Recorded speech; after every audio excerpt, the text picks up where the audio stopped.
माघ मकर गति रवि जब होई, तीरथ पति आव सब कोई। देव दनुज किन्नर नर श्रेणी, सादर मज्जहि सकल त्रिवेणी।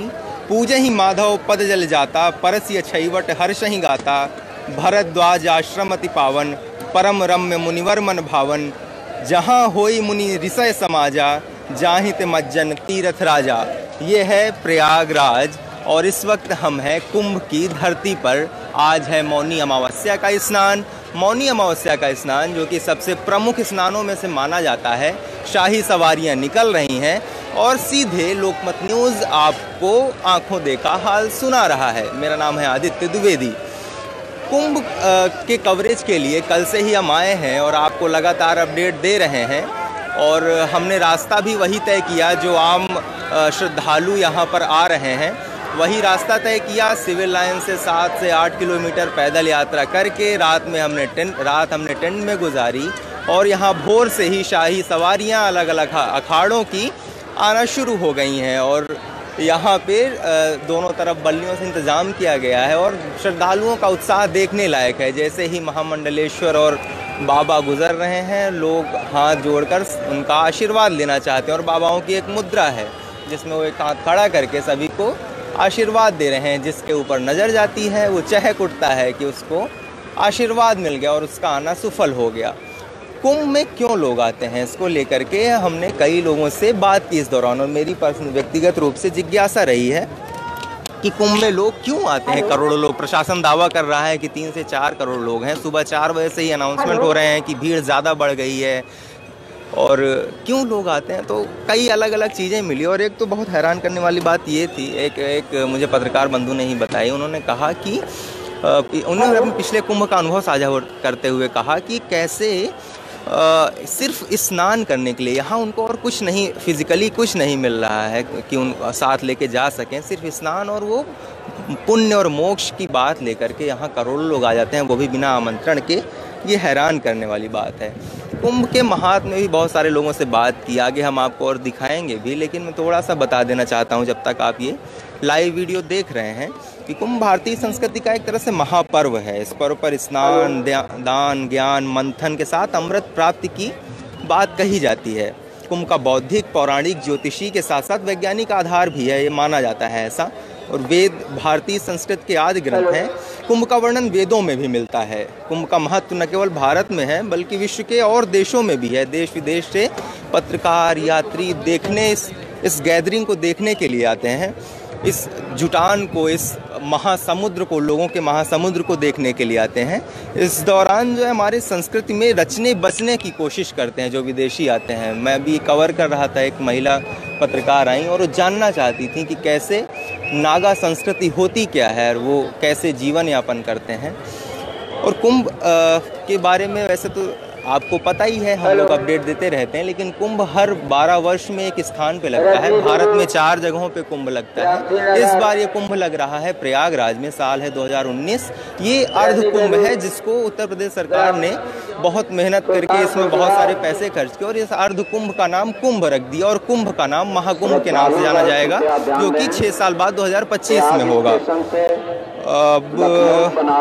पुराणों में भी कुंभ की और बहुत ढेर सारी कथाएं हैं। भारतीय जनमानस में 2-3 कथाओं का जिक्र है। हम चाहते हैं कि आपको सुना दें जब तक आप सामने शाही सवारी को आते हुए देख रहे हैं। हम चाहते हैं कि आपको कुंभ की कुछ कहानियां सुना देते हैं और ये कमेंट्री आप सुन रहे हैं लोकमत न्यूज़ पर कि कुंभ पर्व के संदर्भ में 3 पौराणिक कहानियां मिलती हैं। एक कथा है कि कश्यप ऋषि जो है उनका विवाह दक्ष प्रजापति की पुत्रियों से हुआ था, दिति और अदिति के साथ। आदित्य से देवों की उत्पत्ति हुई और दिति से दैत्य पैदा हुए। एक ही पिता की संतान होने के कारण दोनों ने एक बार संकल्प लिया कि वे समुद्र में छिपी हुई बहुत सी विभूतियों और संपत्तियों को प्राप्त कर उनका उपभोग करेंगे। इस तरह समुद्र मंथन एक मात्र उपाय था। समुद्र मंथन में 14 रत्न प्राप्त हुए, जिनमें से एक था अमृत कलश। इस अमृत कलश को प्राप्त करने के लिए देवताओं और दैत्यों के बीच युद्ध छिड़ गया, क्योंकि उसे पीकर दोनों ही अमर हो जाना चाहते थे। हालात बिगड़ने लगे और यहाँ पर देवराज इंद्र ने चाल चली। उन्होंने अपने पुत्र जयंत को संकेत किया और जयंत अमृत कलश को लेकर भाग चला।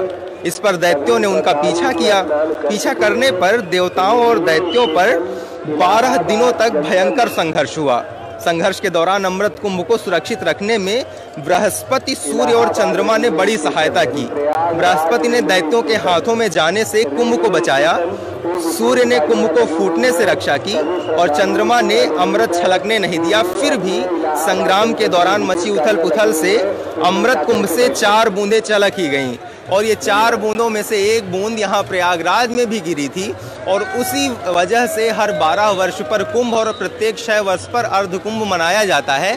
सामने आप देख रहे हैं शाही सवारियाँ निकल रही हैं, ट्रैक्टर में सजावट है। ये इनका उत्सव है जो इनको प्रयाग हर कुंभ में दिखाने को मिलता है। और ये जो सवारी निकल रही है, ये जो 13 अखाड़े हैं उनमें से प्रमुख माने जाने वाले जूना अखाड़े की शाही सवारी है। आपको कैमरे में नागा बाबा भी दिखाई दे रहे होंगे, आपको महंत भी दिखाई दे रहे होंगे, महिला साध्वियाँ भी आपको दिखाई दे रही होंगी।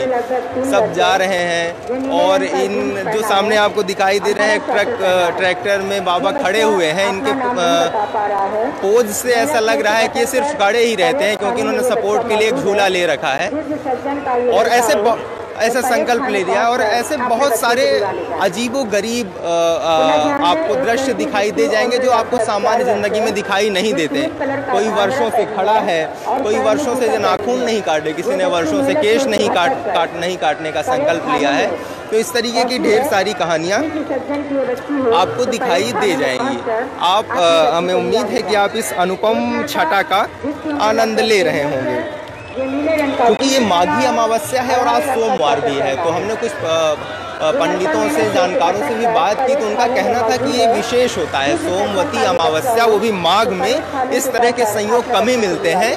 ये भी एक वजह है कि यहाँ इतना ज़्यादा उत्साह है लोगों में। और माघी अमावस्या में जो मकर में सूर्य, चंद्र और बृहस्पति मेष राशि में हो तभी यह कुंभ योग पड़ता है और इस योग के लिए किसी को आमंत्रण, किसी के न्योते की आवश्यकता नहीं होती है। लोग अपने आप इस योग के अनुसार बढ़ते चले जाते हैं कुंभ की धरती की ओर। आप ये दृश्य देख रहे होंगे, मैं तो बिल्कुल विह्वल हूँ, मैं बिल्कुल आह्लादित हूँ, मैं बिल्कुल आनंदित हूँ इस सब को देख करके। और उम्मीद करता हूँ कि अगर आप अभी तक कुंभ के इस तरह के दर्शन नहीं कर पाए हैं, अगर आप इस तरीके का दर्शन अभी तक नहीं कर सके हैं, इस तरीके की अनुभूति अभी तक आप नहीं कर सके हैं, तो मैं आपसे निवेदन करता हूं और आपको कहता हूं कि आपको ज़रूर आना चाहिए यहां देखने के लिए, ये शाही सवारियों का मजमा देखने के लिए और ये उत्साह देखने के लिए। पता नहीं कौन सा अमृत है जो लोग लेने के लिए यहाँ पर जमा है और अनुमान है कि 3 से 4 करोड़ लोग यहाँ उपस्थित है। हालांकि पिछले कुंभ की अपेक्षा इस बार सुरक्षा व्यवस्था भी अधिक है और इस बार भीड़ को बांटने के लिए भी काफ़ी कोशिशें की गई हैं। इसका नतीजा ये दिख रहा है कि एक जगह पे उतनी ज़्यादा भीड़ इकट्ठी नहीं दिखाई दे रही है जिससे भगदड़ या इस तरीके की कोई स्थिति उत्पन्न हो।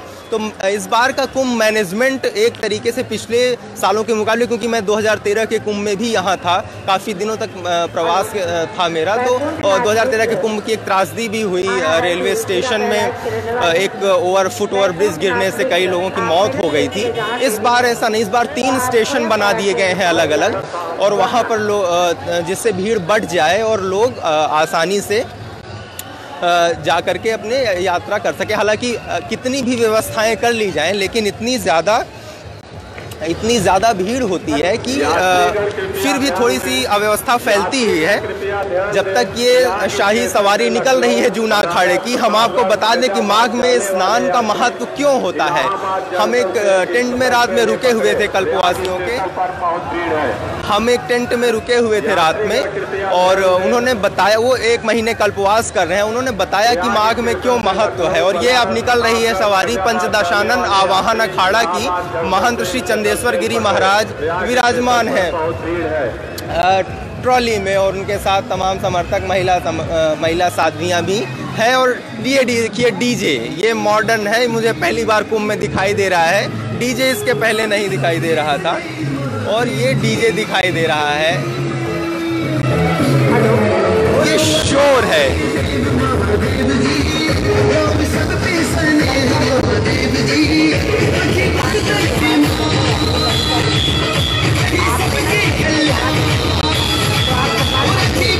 भले ही से शोर हो रहा हो, लेकिन उत्साह कहीं बढ़ गया है। आप गदा देख सकते हैं हाथों में, लोग दौड़ते चले जा रहे हैं क्योंकि यहाँ से संगम की दूरी सिर्फ थोड़ी सी रह जाती है। इस वजह से यहाँ पर लोग अब यहाँ से दौड़ लगाना शुरू कर देते हैं। क्या छटा है, क्या दिव्य दृष्टि, क्या दिव्य कुंभ है, बिल्कुल अद्भुत।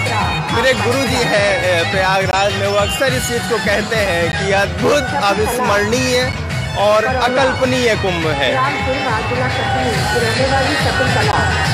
आप मेहनत क्षेत्र में जहाँ कहीं हो, आप किले के पास पहुँच जाए, वहाँ हनुमान और राम नरेश आपका इंतजार कर रहे हैं।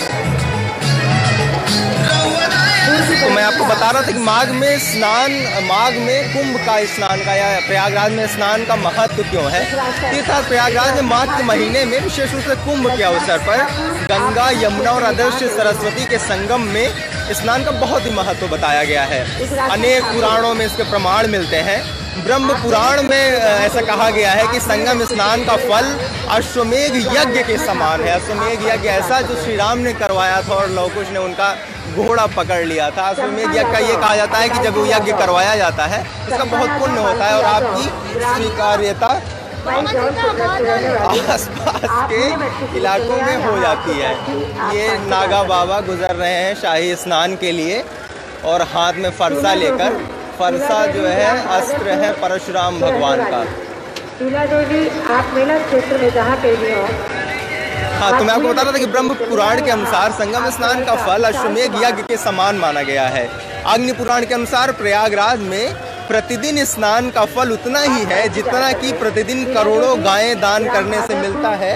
सरकारें आजकल गायों पर बहुत ध्यान दे रही हैं और शायद यही वजह है कि जो योगी आदित्यनाथ हैं उत्तर प्रदेश के मुख्यमंत्री, वो इस महात्म को समझते हैं। इसी वजह से उन्होंने 2013 के मुकाबले 3 जगह बजट अलॉट किया है, 3 गुना ज़्यादा बजट अलॉट किया है कुंभ के लिए। हाँ, मैं आपको माघ में स्नान का महत्व बता रहा था कि मत्स्य पुराण में कहा गया है कि 10,000 या उससे भी अधिक तीर्थों की यात्रा का जो पुण्य मिलता है उतना ही माघ के महीने में संगम स्नान में मिलता है। और पद्म पुराण में कहा गया है कि माघ महीने में प्रयागराज का दर्शन दुर्लभ है और यदि यहाँ स्नान किया जाए तो और भी महत्वपूर्ण हो जाता है। यहाँ पर मुंडन कराना भी फलदायी माना गया है और मत्स्य पुराण कहता है कि प्रयागराज में मुंडन कराने के पश्चात संगम स्नान करना चाहिए। और यही वजह है कि घाटों के किनारे हमें सर मुंडवाए लोग दिखे और पन्नियों में, कैंपों में किसी तरीके से गुजार रहे हैं। इतनी ठंड में भी रात, इतनी ठंड में भी रात गुजार रहे हैं और देखते बनती है। आपको भीड़ दिख रही होगी, स्नान करके वापस जा रहे हैं और उतनी ही भीड़ आ रही है। भीड़ कम होने का बिल्कुल भी नाम नहीं ले रही है और लगातार लोग आते ही चले जा रहे हैं दूर दराज से। सर पे गठरी है, बोरा है, झोला है और कोई खो गया है। और सबसे इंटरेस्टिंग कुंभ मेले में जो लगती है बात वो होती है खोया पाया केंद्र की, अनाउंसमेंट की। लोग परेशान हो जाते हैं, कुछ नहीं पता है, कोई एड्रेस नहीं पता है, फिर भी इसकी वजह से लोग ढूंढ लेते हैं अपने चाहने वालों को। पीछे एक और बड़ा शाही स्नान की सवारी आ रही है। जब तक हम इंतजार करते हैं उस शाही स्नान की सवारी को आने का, हम आपको कुछ और चीज़ बता देते हैं। अगर आप प्रयागराज कुंभ आ रहे हैं तो हम भी कल ही आए हुए हैं, लेकिन अगर आप आ रहे हैं तो आप जो है क्या क्या चीज़ें देख सकते हैं इस मेला क्षेत्र के अंदर, हम वो आपको बता देते हैं। आप यहाँ पे देख सकते हैं आदिवट माधव त्रिवेणी संगम में स्थित है ये। और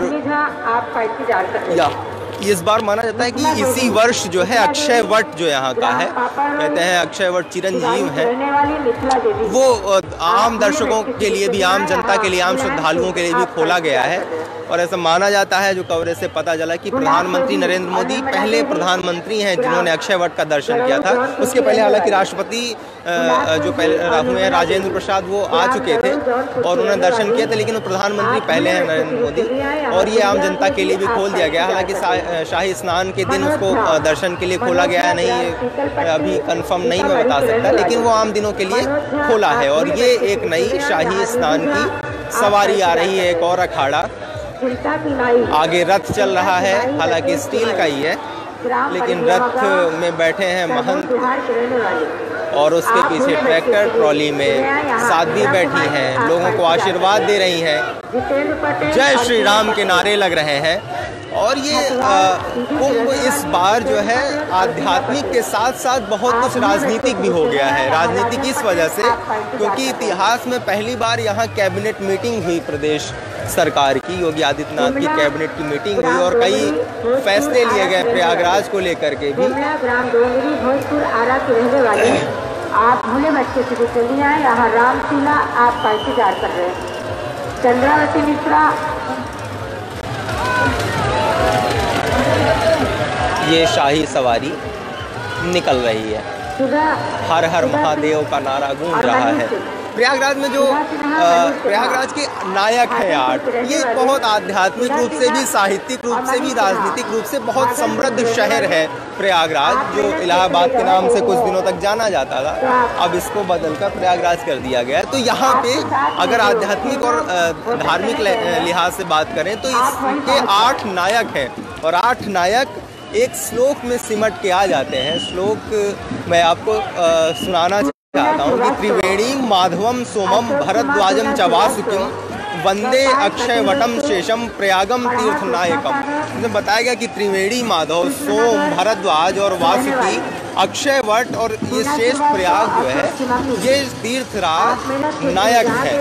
कहा गया कि और तुलसीदास जी ने ही लिखा है और उस पंक्ति को जितनी बार कहो और इस दृश्य को देख करके लगता है कि उन्होंने कितना सटीक लिखा है कि को कही सकई प्रयाग प्रभाऊ कलुष पुंज कुंजर मृगराऊ अस तीरथ पति देख सुहावा सुख सागर रघुबर सुख पावा।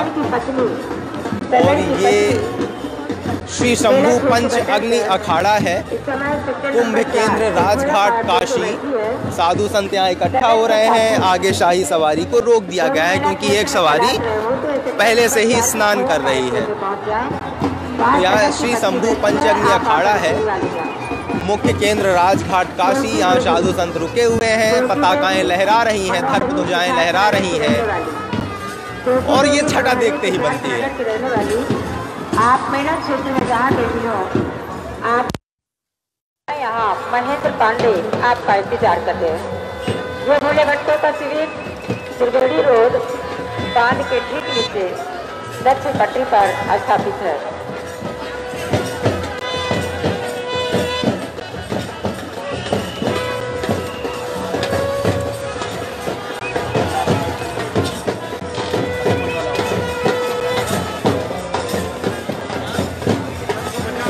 हेलो, प्रेमा देवी उषा।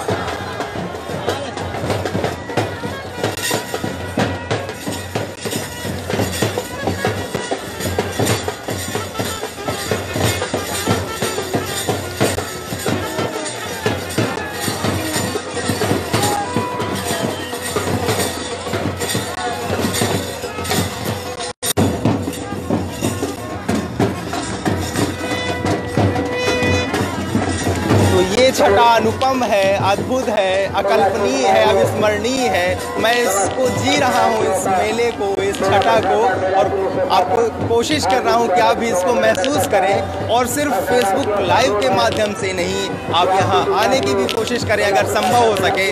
नहीं आ पा रहे हैं तो उसके लिए हम हैं आपको इस पूरे मेले का आनंद लेने के लिए और यहाँ की सारी अपडेट, सारी खबरें आपको बताने के लिए लोकमत न्यूज़ यहाँ पे डटा हुआ है। मेरा नाम है आदित्य द्विवेदी, आप मेरे साथ यात्रा कर रहे हैं प्रयागराज कुंभ की। और आज है अमावस्या का, मौनी अमावस्या का शाही स्नान और आज हम आपको यहाँ से लाइव प्रसारण दे रहे हैं।